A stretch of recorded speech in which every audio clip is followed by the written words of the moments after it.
Good morning, good afternoon, and good evening, everyone, wherever in the world you're joining us from. Thank you for tuning in for the South Asian Voices webinar, the first in a two-part webinar series examining China's role in South Asia. My name is Emily Ashbridge, and I'm the managing editor of SAV. For those unfamiliar, South Asian Voices is an online policy platform for analysis and debate on South Asia. SAV was founded in 2013, and this September will celebrate our 10-year anniversary. If you have not already, please do check us out. Today's discussion builds off a series recently published on our website examining China's role in South Asia. As part of the series, authors examine China's role in 6 regional countries. Today's panel will discuss Afghanistan and Pakistan. At the 10-year anniversary of the China-Pakistan Economic Corridor, a nearly 2-year anniversary of the US troop withdrawal from Afghanistan, the authors here today offer their thoughts on China's role in Afghanistan and Pakistan and the broader region. Today's topic is one SAV has been interested in a long time. In 2017, we published our first series examining China's role in the region. All of the authors that join us today have written for SAV multiple times, and in Fatma's case, contributed to the 2017 series. This will allow us to take a longer time frame on how relations with China have evolved. With that, I'll introduce the speakers, then turn to each of them for a brief summary of their article's main points before posing a few questions. First, I'd like to introduce Arash Shakeen. He is a national security, foreign policy, and cultural intelligence analyst focused on great power competition in South and Central Asia. He is a native Afghan, but has lived in a whole host of countries around the world. Today, Arash will speak on China's role in Afghanistan, building off his contribution to the series co-written with Sabah Sattar. Next, I'd like to introduce Fatma Raza. She is a research assistant at the Institute of Strategic Studies in Islamabad, Pakistan. Her area of expertise is the foreign policy of major powers, particularly in the Persian Gulf and South Asia. She contributes regularly to one of Pakistan's leading newspapers, the Express Tribune, and has also contributed often to SAV. Today, she discusses her article on China's role in Pakistan, which she authored recently for this series and also for the 2017 edition. Finally, I'd like to introduce Noor Nassim. She is an academic and a researcher on Afghan refugees, border security, and ethno-nationalism. She's currently working with the Islamabad Policy Research Institute as a researcher on Pakistan-US relations, and has also been a visiting fellow at the Stimson Center here in Washington, D.C. Noor has also been a frequent contributor to SAV, and in May contributed a piece that examined China's role in South and Central Asia. Today, she serves as a discussant, connecting the Afghanistan and Pakistan perspectives. Many of the factors that she identified in her May contribution foreshadowed the topics we'll discuss today. It's my pleasure to have you all with us today. Please do check out the website for both the articles mentioned in today's discussion and also those rolling out over the next week. With that, I'll turn it over to Arash, then Fatma, and finally Noor for a brief summary of your main arguments. Good morning, Ashley, and good morning, other contributors and everyone who's listening everywhere in the world. Thank you so much for offering this platform and for the voices, for the South Asia voices, and on behalf of Dr. Sabah and I myself appreciate that. As we know that the China marathon to Asia, it's already we know about it. It's economic, military, geostrategic, and about particular. There's a big picture in terms of how China is looking into the entire region, but also specific in each country, as we're going to discuss today. What me and Dr. Sattar discussed in this piece, particularly we reviewed China policy towards Afghanistan, towards the Taliban specifically, focused only in this last couple of years since the Taliban return. And we gone firstly so how from its leadership perspective, looking into the cooperation between Beijing and Kabul, and we saw that there's a lot of promises, strategic communication promises in terms of cooperation between the Taliban and China. But however, in it later we discussed it that those well, in terms of strategic communication, there are a lot of promises, but in the actual piece, we not saw a lot of tangible cooperation. Also, due security situation in Afghanistan, we discuss it. We also discuss part that we say, unlike like other countries in the region, Pakistan, Iran, Afghanistan in itself, it's not offering a greater opportunity for China. It's not such important as for example Pakistan or Iran, but it's more we talk about the bigger vision of China, which is a more to Central Asia, and China sees Afghanistan as part of that cooperation. We also discussed that China is not the only partner, as many suggesting, for Taliban. Taliban also open in their policy, still look to the West, look to the other countries, look have relationship with all other actors, including in the region. We concluding kind of with an idea that, well, there's a lot of potential opportunity for cooperation between Beijing and Kabul with current situation and instability in Afghanistan, and a lot of ongoing problem within Afghanistan, but also within China into Afghanistan. It's kind of partnership of necessity at this point, and how that in the future will work. It's all depend on it stability in the region, and specific in Afghanistan. So here, that is it so far. Back to you. Awesome, great. I'll turn it over to Fatma.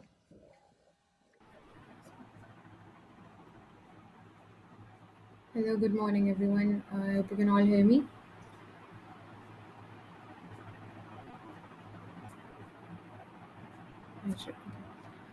So basically, my article that I contributed to the South Asian Voices, I wrote back in 2017 when I contributed to the part one of the series, and I had demonstrated previously how Pakistan had been a linchpin for China to leverage its regional influence. And, since then, this influence has deepened based on a broad range of economic and defense collaborations.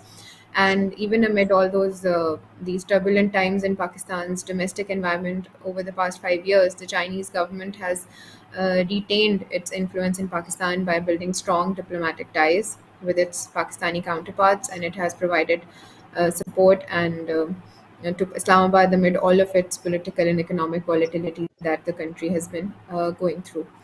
This article, this follow-up piece that I've written now, it has examined the state of Sino-Pakistan ties in the backdrop of regional developments that have taken place over the last 5 years, which are quite a lot of number of developments that have taken place. So it was hard to focus on just a few.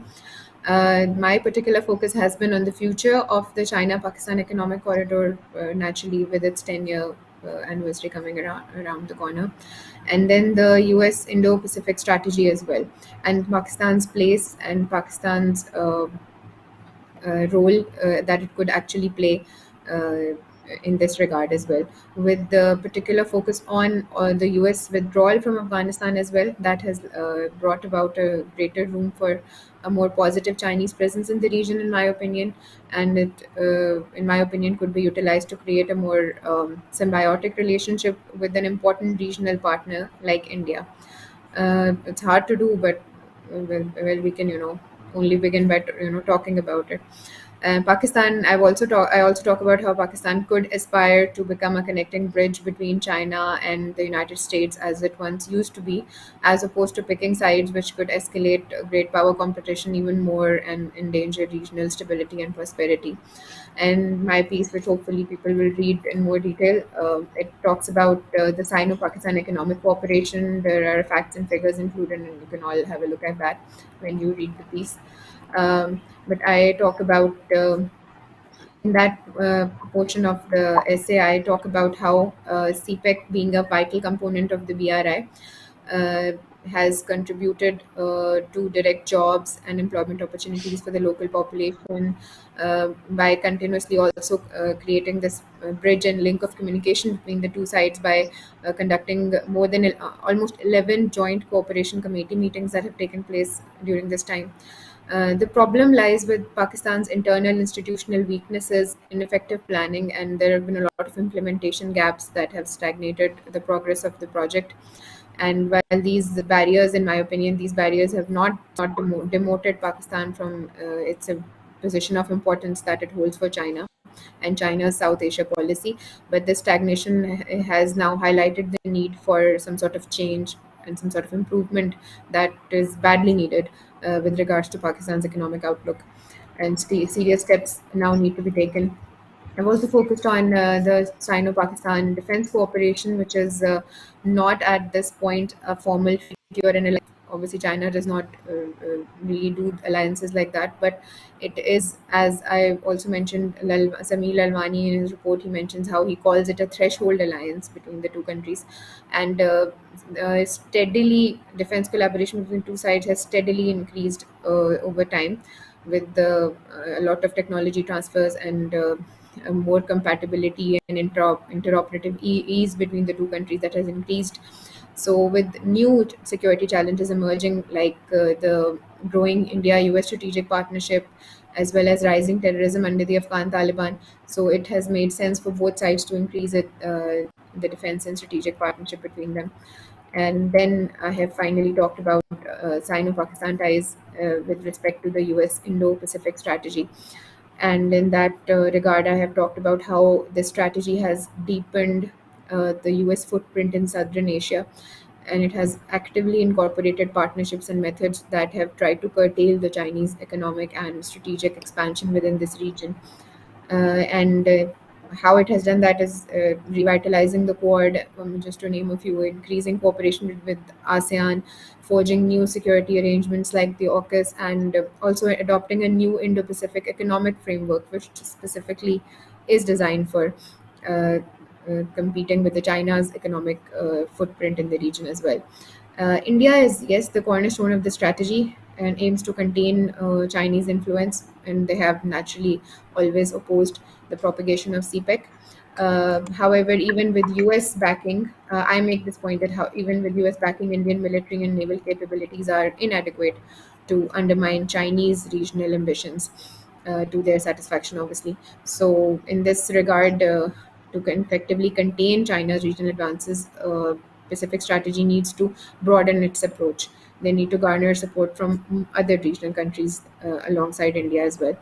And from Pakistan's perspective, I basically then round up the piece by talking about how the Indo-Pacific strategy has only propped up India as a regional threat, and Pakistan and other regional countries naturally do not feature prominently in this regard.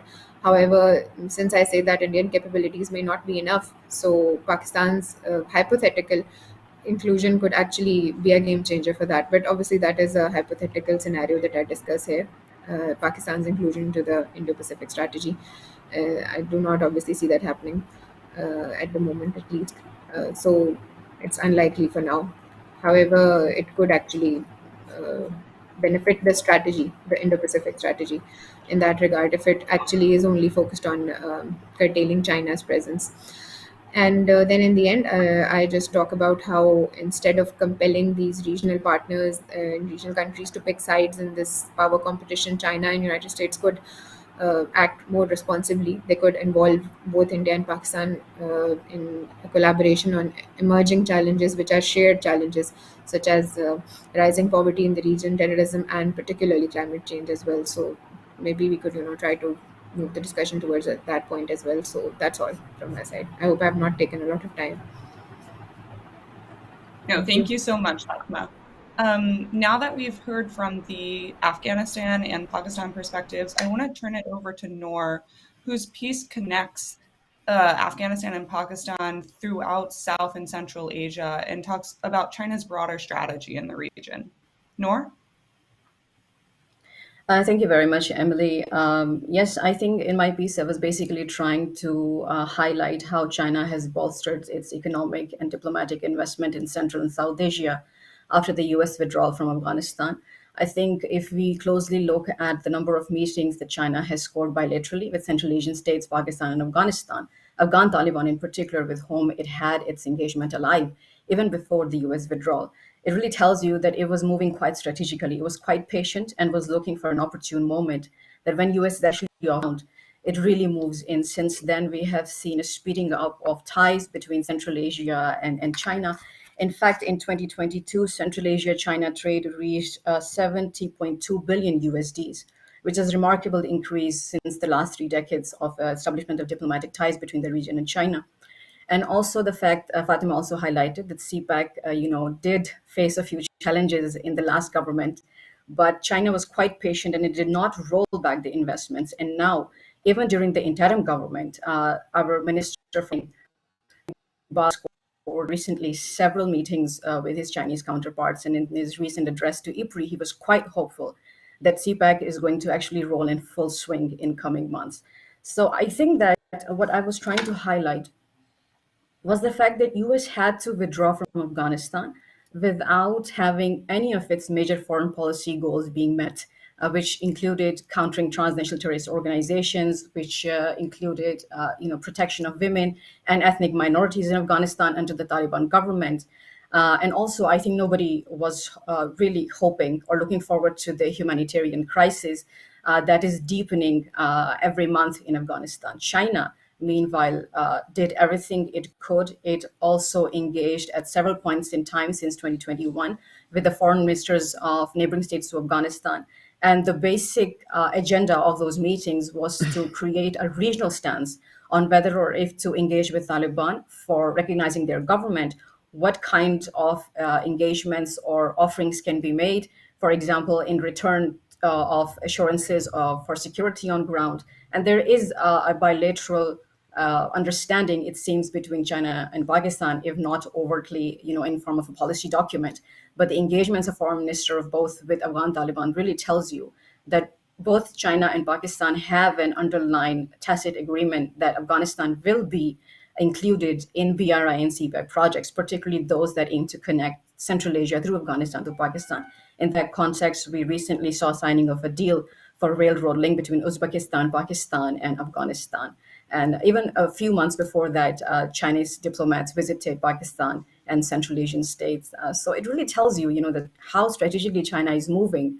Even if it is slow, it is quite deliberate in its attempts to make sure that these routes are not dead, that its engagement is alive. It has political rapport with both military, like Fatima has very rightly pointed out, and political leadership in Pakistan and Central Asia, and also littoral states to Indian Ocean region. For example, Bangladesh. The defense engagement between Bangladesh and China has really bolstered in the last 2 years. It really tells you that how significant these connectivity routes that are actually opening in Indian Ocean region are to China. Indian Ocean region is of great consequentiality to Chinese energy and trade transits. It is one of the major trading partners with Indian Ocean littoral states, and its threat perception in the Indian Ocean for its the sea lines of communication, the critical sea lines of communication, is ever heightened in light of the growing U.S.-India defense ties, and also the New Deal signed between Canberra and Washington for nuclear submarines. And there has been instances when Australia has submerged its submarines in the Indian Ocean for intelligence exchange. So yes, I think that I was trying to connect the connectivity projects and how they're eventually going to increase Chinese stakes in the Indian Ocean even more. And with that, China might become more aggressive and more possessive of these international waters of Indian Oceans. Yeah. Thank you so much to all of our speakers for that summary of their articles. Again, please do check them out on the website at southasianvoices.com. With that, I'll turn it over to some of the questions and take moderator's prerogative to ask some of my own. I think in all three of your pieces, you each balance China's potential ambition to leverage investments for geostrategic advantage with the very real challenges inherent in operating in unstable environments. So I wondered if each of you could speak to how, if Beijing has been able to exercise leverage in Afghanistan and Pakistan, and what factors have allowed it or disallowed it from doing so. Perhaps we can reverse the order and go Noor, Fatma, and then Arash. Yes, I think that when I say that there's a strategic undertone to China's economic diplomacy in Afghanistan, Central Asia, and Pakistan, what I really mean to say it's I think there's a trend in Chinese foreign policy which believes in extending a favor first. China kind of acted like a savior and invested in very impoverished economies of Central Asia and staggering economy of Pakistan in times of great need, particularly investing in infrastructure projects that were critical for energy needs of these states, and that automatically translates into a certain political sway that it has established in these states. In Afghanistan, I think that the signing of the Aina copper mine project and the new assessments that Chinese corporates are doing on ground for the Amudarya oil reserves really tell you that how China is quite eager to invest in regions and areas where Western financial institutions and states are quite reluctant to invest for obvious reasons.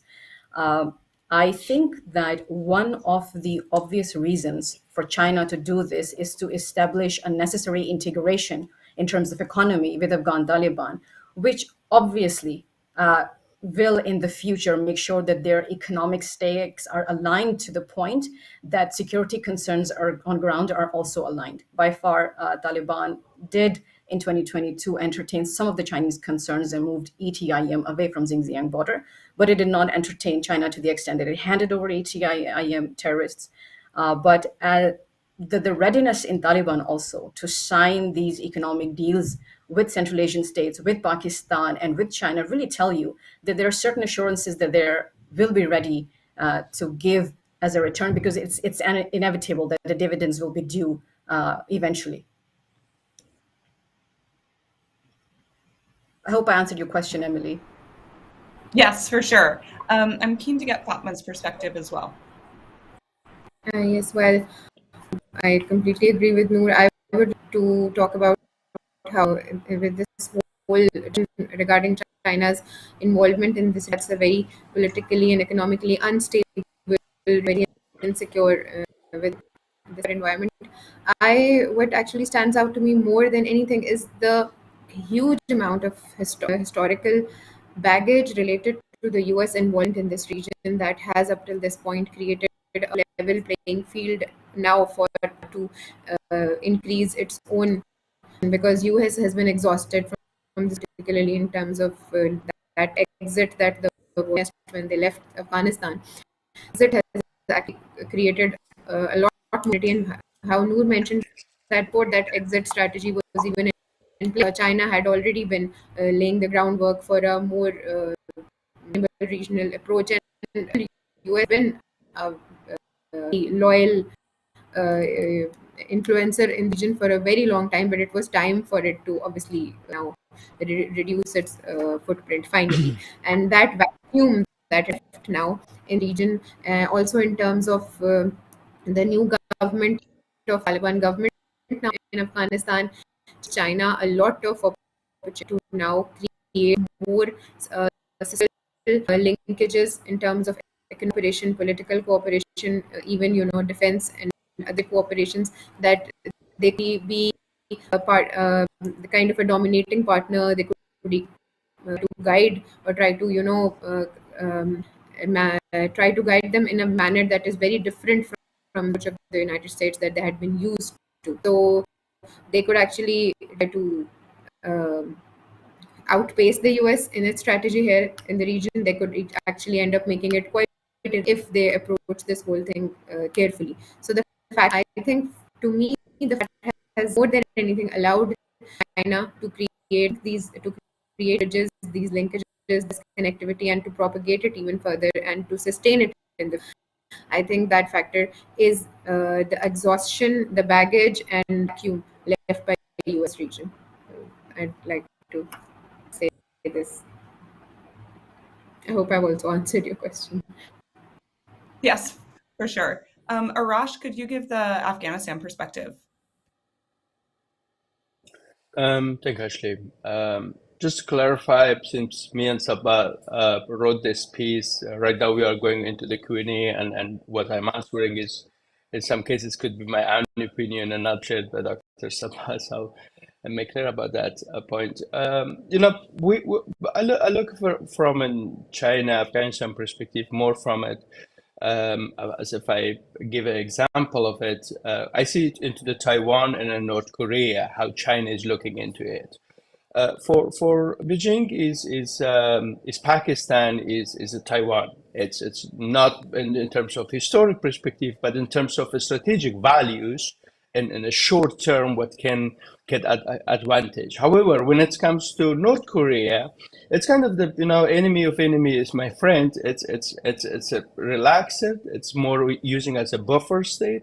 It's not a really necessity to invest in a very short term, and it gives kind of as long that they're not Americans, they're not Russians involved in Afghanistan. It's fine for China, and it's also very one of the most cheap projects of China will be to counter Afghanistan. At the same time, it's also I think it's necessary to see from it.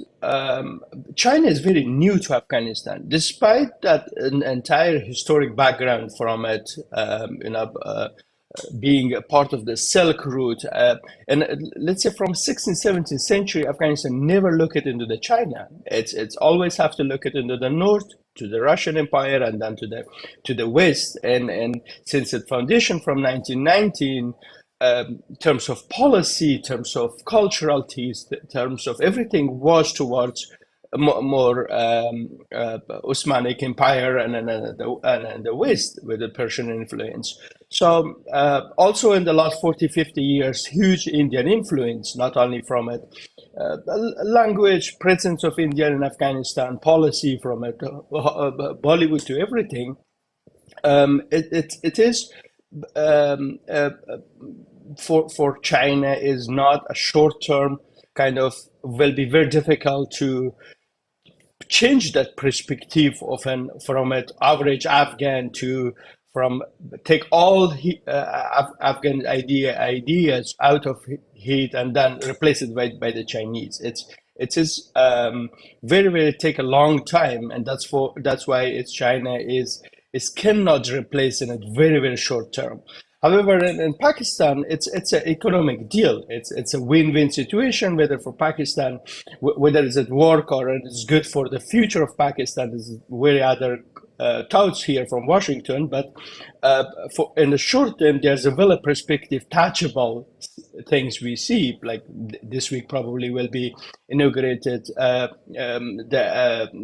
airport at the CPAC at Gwadar, which is very touchable. Pieces it's really connectivity.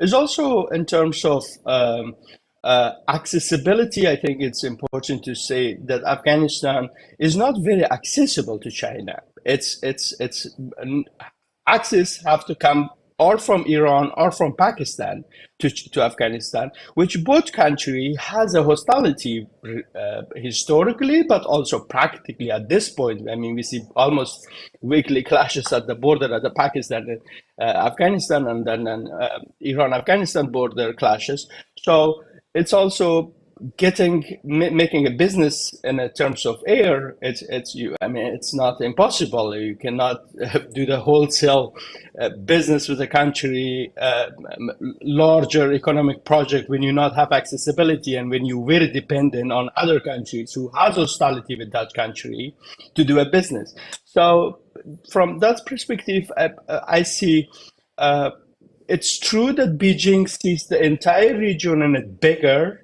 pictures. There's a one, but in the short term, there's a definitely priority on focus on Pakistan to get right, whether it's economic is, whether politically is, whether military is, to not allow to Pakistan move to Washington. So that is it, and is also touchable partner and not forget Indian China relations. So you have a partner who are within a nuclear power as a partner.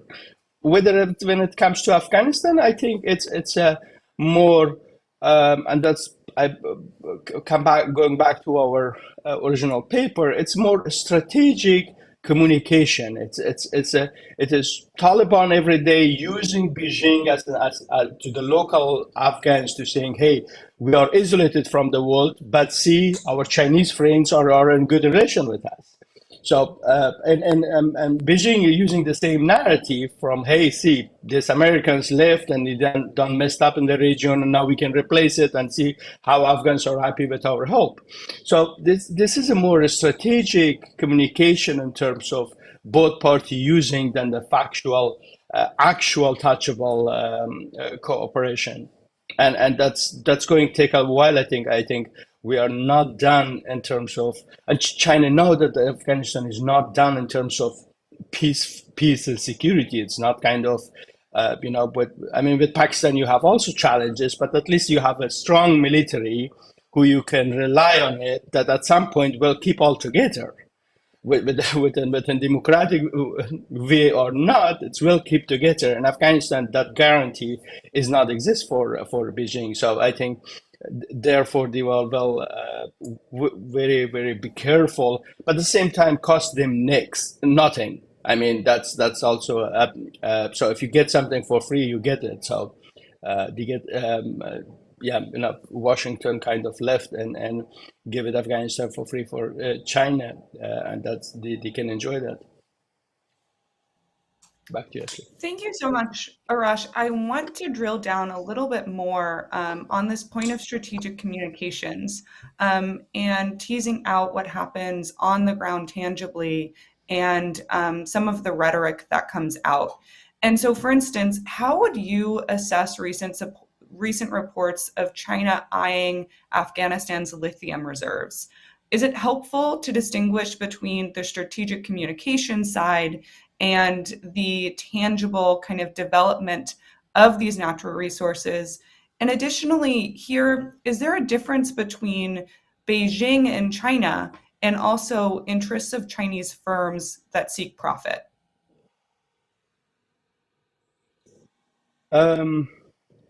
So,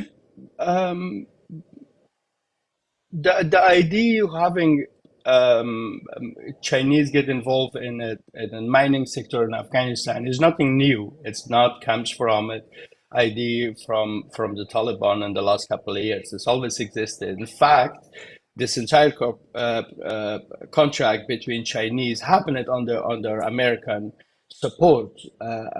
This entire process under the Ghani government happened with the USAID projects to fund and then bring to the market, and Chinese the bid was offer was the highest. Unfortunately, didn't work it out, but so it is a longer process, and that's why I'm saying it's more about the communication than the valuable. In terms of touchable, nothing happened in the last 15 years. There's nothing happened in terms of actual process. Secondly, is stability is another side that we discussed it, that for Beijing, whether is it small individual companies, whether it's a greater as a country strategic, it's a stability, not offering opportunity to get involved with. Landlocked situation, it's accessibility. I just discussed it with another topic, how you get to Afghanistan. The idea that you use CPAC, and then we heard a lot about China, Pakistan, Afghanistan. And the reality, there's a lot of anonymity between Pakistan and the Taliban. We all know that the Taliban was supported, created, based in Pakistan, but it doesn't say that because 30 years ago Taliban was created by Pakistan, today they are also listening to the Pakistan. So it's not. I mean, there's two different things, and that's constantly I have to this argument used with the Afghans that they always seeing the Taliban as an Pakistan force. I don't see it. I see its originality, but I don't see it at this point. So it's also not the idea that we will have a quick Chinese can use CPAC as in Afghanistan and connect to each other. It's going will take a time. It's going to take time. In terms of small businesses, see, it's we can say there's a no wholesale in terms of business, but there's a retail. And sometimes you get here and there businesses, and Afghan a company goes to China and then bring some items, and Chinese small companies coming doing some small projects, but it will be not in the large term. It's operational is impossible. It's the country root is still availability is very lack of labor. I agree that Chinese bringing own engineers, and it's happened in all the terms of projects of Chinese involvement. But you at least need some type of capacity in a local area, and that you don't have it. I mean, with visual from Americans, almost a million Afghans, everyone is almost educated, is almost left the country. So you lack really human capacity in terms of running the country. And again, I think there's because of the nature of the Taliban, Chinese is not trusting them. The Uyghurs, the ETM, and finally, I think I will end up here that the Taliban are not done with Americans. They fought each other for two decades, but they are still today, through Qatar, through other channels, still in communication. And Beijing knows that because of the dependency, because of the recognition, at the end of the day, recognition will be not offered by Beijing. If Taliban have any chance for recognition, it should come from Washington. And Taliban know that, and Beijing know that too. So therefore, they deal with them, but they don't trust them in the long term. We really don't know which direction longer go, and that's why you see sometimes Beijing from one side is using saying from, hey, Afghanistan is great, have a cooperation, and another times you see that they're saying how this Americans or others using ISIS, bringing here in the region, using us in great power competition for tools for destabilize their Central Asia. So that's the communication of Beijing. Back to you, Jen. Thanks for that. I think I want to turn it over to Afghanistan-Pakistan bilateral relations and how that impacts dynamics with China. So we got a question from the audience. Is China's involvement and perhaps approval or cooperation with the Taliban, how does that impact Pakistan's relations with the Taliban government?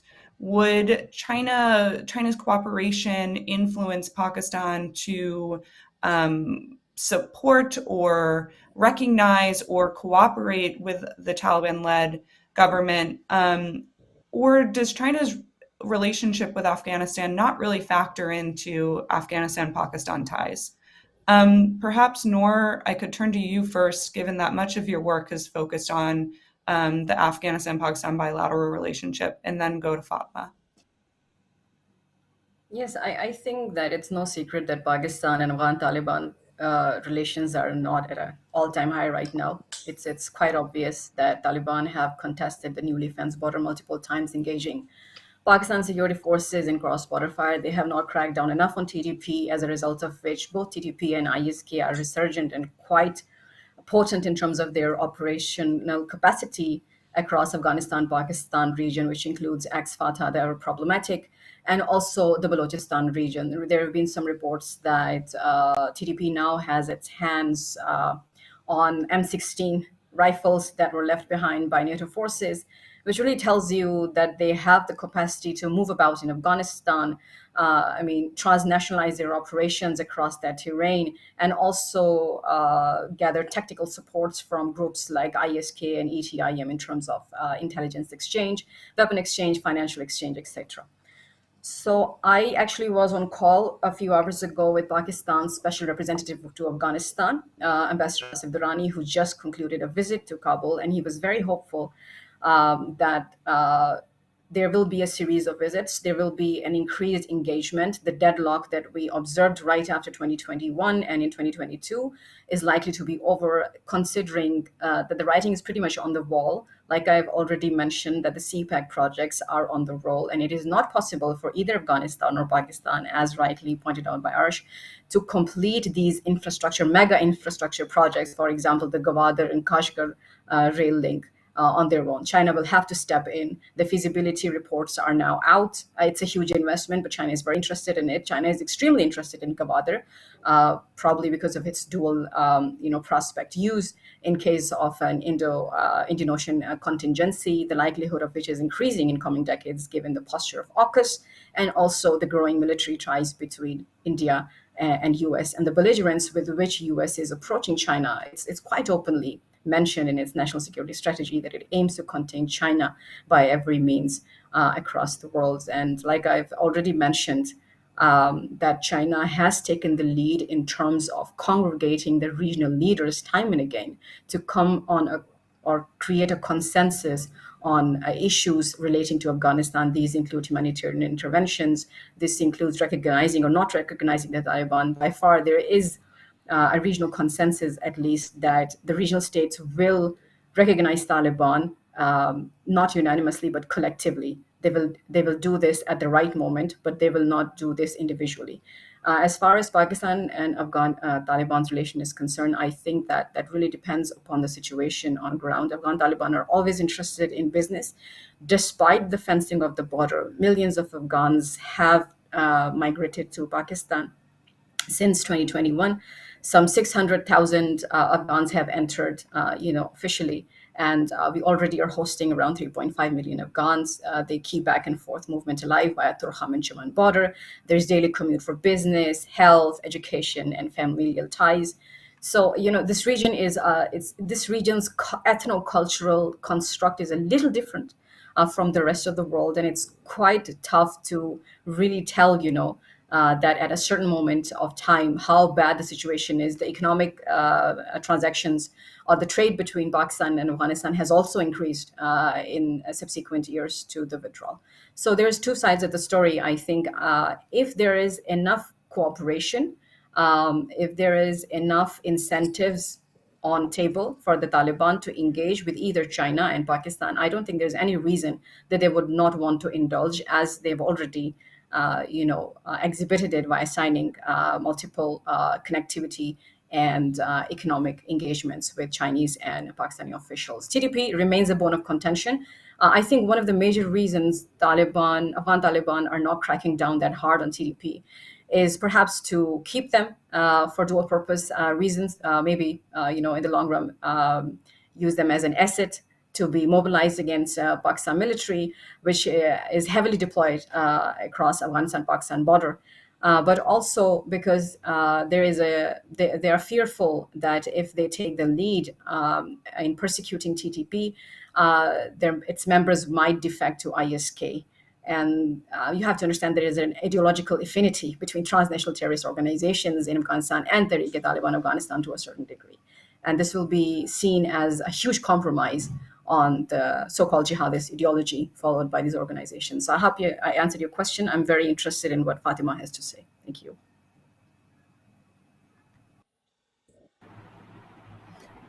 Thank you, Noor. Well, you have quite comprehensively answered the question. I would just like to add that in terms of aligning their policies, both with regards to counterterrorism in the region as well as on the economic front, it would be better for both sides, for both China and Pakistan, to first completely align their own policies by indulging in more bilateral visits, more meetings. Obviously, also not strictly bilateral. They could also include Afghan representatives in those meetings, and in those meetings, they could discuss the strategies that they would take from here on onwards. Because Pakistan has learned a lot of lessons from its differences between its own counterterrorism strategies as well as compared to the US counterterrorism strategy in the region as well. So there was a lack of an alignment on that front that led to a lot of distrust between both parties in this regard. And if Pakistan and China fail to first align their own policies, particularly with in terms with counterterrorism, role of TTP, Pakistan's border, in all of that scenario, if Pakistan fails to align its policy with China, and both sides, if they do not, if they leave loopholes, which is obviously it happens, it's most likely that there will be loopholes, because it's obviously impossible to completely align the policies quite perfectly.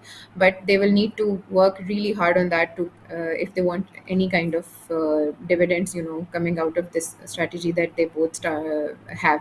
If they don't do that, then it may actually result in creating a more mistrust. It would add stress to a very positive relationship that both sides already have. So it would do well to not only align their policies economically. Obviously, Pakistan is a requirement, as Arash mentioned, that it's not possible for China to directly involve in any kind of economic, political, or strategic partnership with Afghanistan without aligning regional countries like Pakistan. That's why Pakistan is going to be a very important factor in this regard. So Pakistan's and China's policies at first need to be in complete perfect sync with each other in order to extend that outreach to Afghanistan. Thank you. Emily, if I Great. may I add also just one more thing to this point. I'm so sorry to cut you short. May I just add one no, more over thing to you, to Nora. this? Yep, of course. Thank you very much. I think I would just like to add to Fatma's point that transnational terrorist organizations, particularly TTP, is a joint concern to China and Pakistan, considering that TTP has not only attacked Chinese installations and Chinese nationals across that terrain, but also helped Baloch insurgents with their operational capacity and intelligence exchange to engage Chinese targets. I think that the border terrain of Balochistan and KP region is absolutely integral, because that is basically how Afghanistan is connected to Pakistan. And the peace and internal security situation across that terrain is what will determine whether CPAC continues or not. So yeah, that's definitely a point of convergence of interest between China and Pakistan. Thank you so much. Thank you, Noor. And I want to build off this focus kind of on internal insecurity in Afghanistan and Pakistan, and also some of the domestic incapacity issues that you talk about, Fatma, in your piece, having limited CPEC's kind of grand ambition and vision over the past 10 years. And so, someone in the audience asks, how could Pakistan navigate between Pakistan's domestic impediments to CPEC and also insecurity in Afghanistan? How do these factors limit the implementation or ambition of CPEC or China's role in South Asia? Yes. Yes, I have talked about that in my piece. I've talked about how when first CPEC, when the whole program first began, and there was a lot of hue and cry from the region, particularly led by India, when they talked about how it's going to be a breach on its land and maritime sovereignty and all of that. So there was a lot of obviously competitive sort of rhetoric coming in from within Pakistan, and a lot of exaggeration was made by both sides when this project first began, that this would prove to be a game changer for Pakistan's economy in particular. This would actually help create a lot of opportunities for Pakistan to build upon and to stabilize its economic condition, which sadly has not happened. And that particularly the fault obviously lies within, as I mentioned, it's more so because of institutional weaknesses and uh, mainly due to political unpredictability on ground that exists within the country. A lot of uh, civil military relationship that's always been turbulent in the country as well, that has also contributed a lot to this factor. In order to From here onwards, in order to actually maximize on the great potential that CPEC holds for the country, it would be first extremely important. It would be it's integral. It's a very important point that we first at on ground synchronize our own priorities and policies in terms of our political interests in the region, our security interests in the region, as well as which obviously stems from a very coherent domestic policy. So, at first, Pakistan needs to hash out these details at home first. We need to first put our own house in order. We first need to create more economic opportunities for countries like for Afghanistan as well, because in terms of direct negotiation, direct linkages that we can create with Afghanistan, that kind of linkage with the help of China would be instrumental. It would be monumental for the region, for overall regional development, for overall any kind of prosperity to enter Afghanistan. Pakistan can play a very important role, and for that regard, we first need to set our own house in order, and then we need to create more opportunities that would only come when the civil military relationship in the country has improved, and it would only happen when we have a more synchronized approach at home, and only then we should first try to strengthen the democratic institutions within the country, focus more on economic revitalization of the country, and only then we can move forward to create any kind of linkage, and only then we can hope to get any kind of advantage from the CPEC projects that it has been offering. So I think at first we need to look inwards, and only then the debate can begin. And Arash, over to you on how the domestic political situation in Afghanistan or in Kabul particularly impacts China's involvement in the country. Um, generally, when it comes to China, it's not a priority for the Taliban to. Do you have a China? Do you have a good relation with China? So it's not a whether they have differentiation between different opinions between the Taliban leadership about a relation with the West, with Washington, with Europe. Their agreement generally with how they should deal with Beijing. However, I think it's important to mention that the Taliban is also and Pashtun groups which historically have anonymity with Pakistan. Not let's forget about that. And the use of the Pakistan to become back with the power in Afghanistan. However, from their perspective, they don't want to sell them to China through Pakistan. And that is not new. That is all, there's a Pakistan strategy always has been, if you want to get access to Afghanistan, if you want to deal up in Afghanistan, come to us and go through us to Kabul. That had been in the 70s, how American engaged with Afghanistan. This has been in the last 20 years, how NATO through Pakistan could get, it's also practical because you have a landlocked country. But also, from Washington, we had always this AFPAC vision from, if we want to get to Afghanistan, we have to deal with the Pakistan. So this terms is also right now, I hear a lot that Pakistan kind of, if it tells to the Chinese, if you want to deal with us, you have to look from Pakistan vision. And I think Taliban don't want this. We heard this, and that's kind of what they are trying to do: direct engagement with China, and even if it's necessary, they want to keep the door open through Iran with China. So they are and looking also for Central Asia, I see the Taliban. So for the Taliban, as we also wrote in this paper, it's the Beijing is in um, good strategic communication. It's good for it, eventual economic opportunities, but it's not only partner to rely on it and in terms of everything.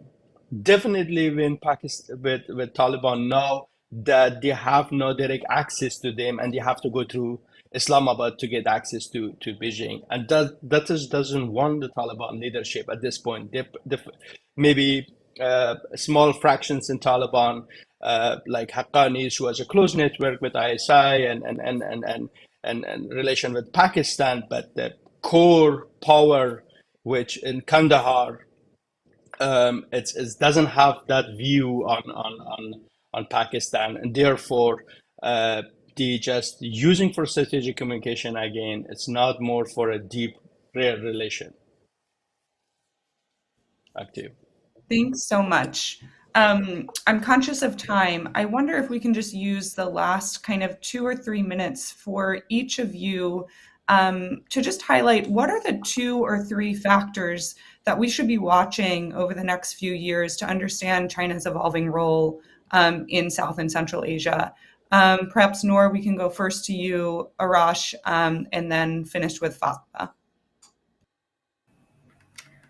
I think that in coming years we will see China assume the leadership of the region, with the US pretty much being gone from the equation. And also, I think that we should not discount the growing threat perception that both China and Pakistan have against the growing US-India military ties in the region, and how it is only going to aggravate the existing asymmetry between the two nuclear rivals. This is a nuclear flashpoint. It's a very dangerous thing to disturb the geostrategic calculus like this. I mean, it's really hard for me as an analyst to understand, what is US actually trying to do in the region, considering that it was quite clear that it has, removed itself from South Asia and Central Asia, but then it's arming an actor in South Asia, that is India, which is showing a posture of continuous non-engagement on economic connectivity projects with both China and Pakistan, which are actually geographical realities for India. So in recent years, I think China will be seen to bolster its economic integration projects, which are already on the way with Central Asia, West Asia, and South Asia, and an increased subsurface and surface presence in Indian Ocean region. Bangladesh recently became second largest import destination for Chinese weapons. And I think that it's a telltale sign that China is going to move both in terms of military cooperation and economic cooperation. And by that means, it is also the state that has most diplomatic missions on ground in states littoral to Indian Ocean. So that really tells you that China is moving strategically. It has every intention to extend a locus of influence in states littoral to Indian Ocean, and particularly the neighboring regions of Central Asia, West Asia, and South Asia, which are geographical realities to China, and it cannot afford, as an aspiring great power, to remain indifferent to the situation on ground in these regions. Thank you very much, Emily. Thank you. Thank you so much, Noor. And I think this connection between China's role in Afghanistan and Pakistan into the Indian Ocean region is something that you raise, and also Fatma. Arash, can I turn with you for just 30 seconds? Okay, I think we not discuss it. One actor is Russia. When it comes to the Central Asia, China, we forget sometimes, don't see as a Russian, we forget it. But the Chinese don't forget it. They know that it's also influence sphere. It's a backyard of Russia. And although right now, currently, Moscow is very pretty busy with surviving and then a war in Ukraine, it doesn't say that Russia will allow in long term the China influence in Central Asia very deep in. It's allowed right now because it's good for them. It's better having Chinese and your border than Americans, as it was 2 years ago. However, in long term, I think aside from its south side, Afghanistan is both in Central and South Asia.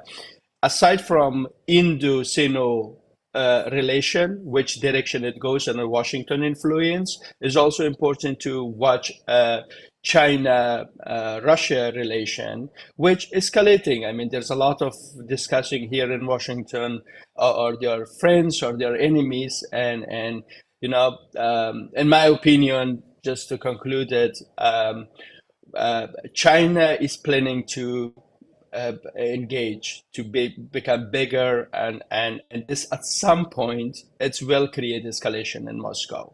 Even if they need it, Beijing right now, in the long term, is escalation can really affect countries like Afghanistan, who has not the power to survive on its own.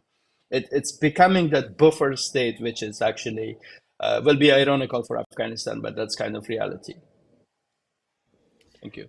Thanks so much. And Fatma, what are the 2 factors that we should watch in the years to come?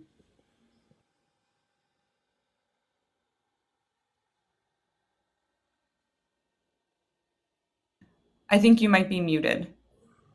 Oh, I'm sorry. Yeah, but I would just like to point out that what Noor mentioned, I would like to actually second that here. I echo her concerns with respect to what actually might be the U.S. policy in the region. It's very hard to follow that policy because it has sort of extricated itself from the regional affairs, and with not a plan in sight, there is no tangible scenario in sight. They are very, very wary of Chinese expansion in the region. They very closely follow it. They try to erect a lot of. They try to use and prop up India as as an important competition to China. But that is no longer China's concern, because in China's case, words actually meet deeds. They actually, when they say something, they follow through on it. They've actually on ground. They have just, begun all these projects. They're trying to.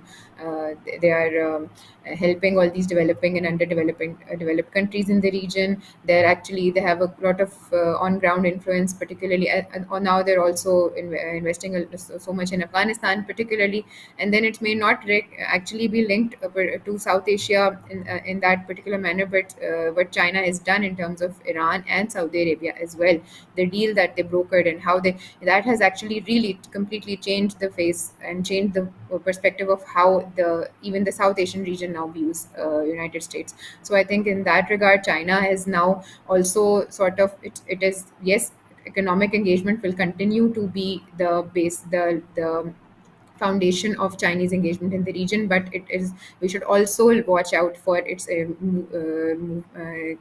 shift to a more strategic and a more towards more security related interest in the region as well. I think that is an important point to keep in mind as well, particularly after looking at how it brokered the deal between Iran and Saudi Arabia. It seemed highly unlikely at that point. I know it's not really a South Asian development, but it's very important since Pakistan and Iran share borders, and that relationship. Pakistan has a relationship with Saudi Arabia, and the United States' involvement in it. I think it was a huge strategic sort of win that China scored right from underneath, the United States. So we need to focus on that as well. That's all. I think I've Thank you so much. taken more time. Yeah. Thank you so much to all the speakers. I think the kind of diplomatic along with economic factors that you highlight are definitely things to look at in the years ahead, and things that South Asian Voices will definitely be examining, hopefully with future contributions from yourselves. So thank you so much for joining and tuning in to this event. Please do check out the China and South Asia series on southasianvoices.com. We have contributions from 6 South Asian states, along with an author commenting on China's perspective on South Asia as well. Thank you so much, and I look forward to the next one.